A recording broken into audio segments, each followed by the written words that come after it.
Excel is a spreadsheet software developed by Microsoft that allows users to organize, analyze, and manipulate data.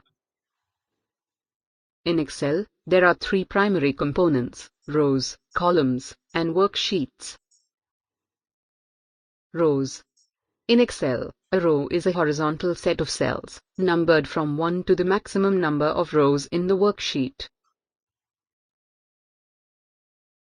By default, Excel has 10,48,576 rows.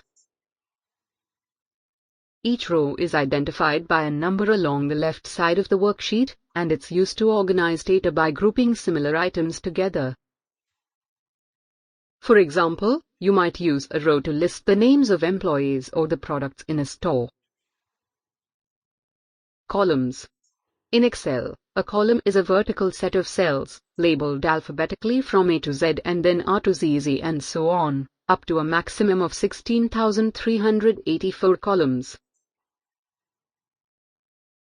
Each column is identified by a letter at the top of the worksheet, and it's used to organize data by separating different types of information.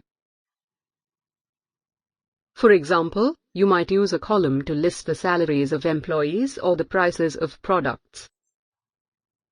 Worksheets. In Excel, a worksheet is a single spreadsheet within a workbook. Each workbook can contain multiple worksheets, each with its own rows, columns, and data. You can add, rename, and delete worksheets as needed to organize your data, and you can use formulas and functions to manipulate data across multiple worksheets within a single workbook.